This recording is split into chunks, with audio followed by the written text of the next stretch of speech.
Hey everyone, welcome back. It's 1 a.m. and the Apple event just got done a few hours ago, and I haven't been this excited for an Apple product in quite a while. The first time I used a MacBook Pro was back in 2010, and it was with one of my first couple of proper paychecks. I just wanted to know what all the fuss was about, so I went out and got myself one. It was a phenomenal device with an aluminium unibody construction, and it came with MagSafe, simply the best power connector I have ever used. Period. And it was made like a tank because I dropped it 3 times from a height of about 4 feet, and it still worked. It was a brilliant device. Unfortunately, in the years that ensued, Apple removed MagSafe. They started soldering components down. They made the keyboard horrible, and they had a falling out with Nvidia, so they had no more discrete graphics. It just didn't have the performance for that Pro moniker anymore. Until today, because today Apple announced its new MacBook Pros, and boy have they knocked it out of the ballpark. If I were to summarize it in one sentence, I think Apple's reached back to 2010, pulled out its old MacBook Pros and yanked it into this decade, into 2021, with the best technology they have to offer. They've announced 2 versions, a 14-inch and a 16-inch. But here's the thing, there's no compromise in either one, not really. Whichever one you get, you're going to get the new versions of the M1 chip. You've got 2 versions now, M1 Pro and M1 Max. And the only real difference is that the M1 Max goes up to 24 cores on the GPU and supports unified RAM that goes up to 400 gigabytes per second. Really fast RAM that's shared between the CPU and the GPU. This only goes up to about 200 Gbps for the non-Max versions, which is still very fast. But the difference between this generation and the previous one is that the M1 Max and the Pro, this time around, they have up to 10 cores on the CPU and up to 24 cores on the GPU, up from 8 cores on both the CPU and the GPU last year.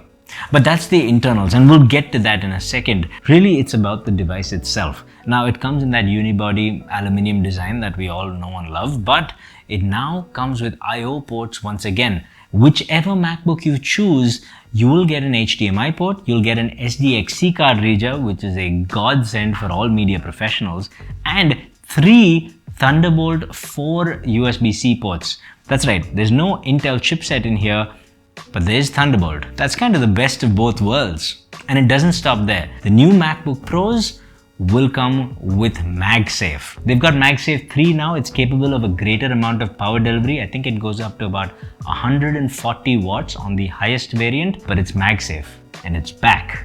And I am thankful because it's awesome. Now, apart from this, it comes with a Magic Keyboard, which is, I believe, not the butterfly style keys. It's the better one with the greater key travel, and it comes with Touch ID as well, which is very nice. It also comes with 6 speakers, and in a little attention to detail moment, the kind that Apple used to do but seemed to have stopped doing for a while, at least with MacBook Pros, the new ones come with a headphone jack that they say will support higher impedance headphones, which is great for audiophiles, although I must admit they didn't mention how high the impedance must be.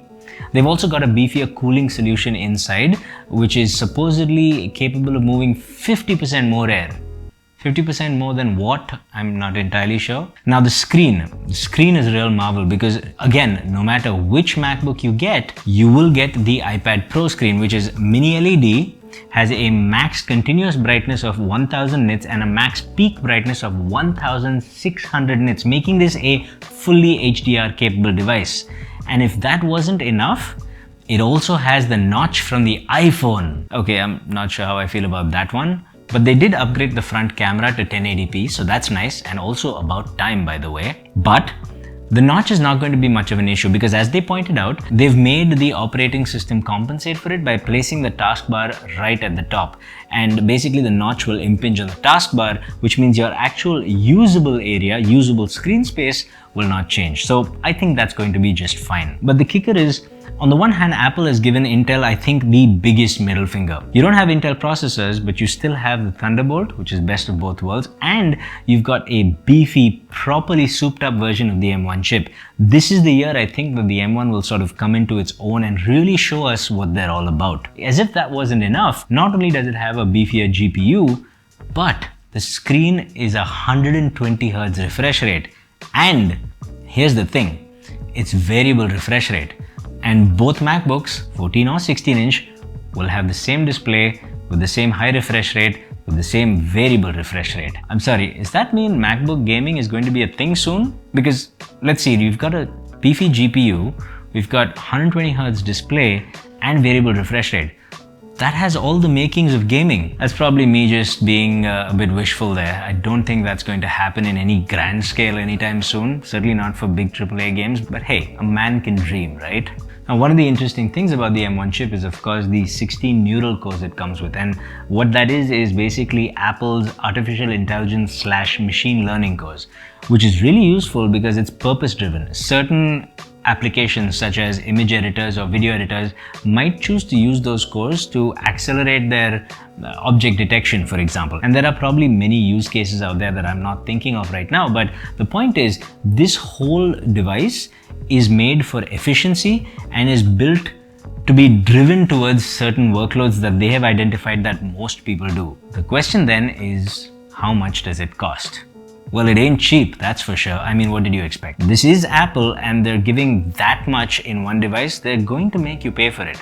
It starts off at $2,000 for the lowest variant, which in my opinion should still be plenty powerful for a lot of people. So I think the sweet spot will be right at the bottom, $2,000. It won't be any higher than that. But if you are looking to get all the performance without going absolutely balls to the wall, then I suspect $2,300 to $2,600 is what you'll have to shell out for the best combination of ingredients, if you will. That means a 10-core CPU with a 16-core GPU, about 32 gigs of unified RAM. The point is, it's still not cheap. And some of you might make the argument, why don't you just make a PC for that much? I will remind you at this point that PCs are no longer that cheap. There is a silicon shortage going on, if you haven't noticed, and because of that, a lot of PC parts, CPUs and GPUs particularly, are simply not available at retail, especially a GPU. And because of that, if you're building a PC that is going to compete against this device, it's probably going to cost you north of $2,000 is my best estimate. And that doesn't even cover buying a monitor to go with it. Now, I'm not claiming this is a budget device. This is in no way a budget value for money device. This is purely for performance and this is purely for people willing to spend north of $2,000.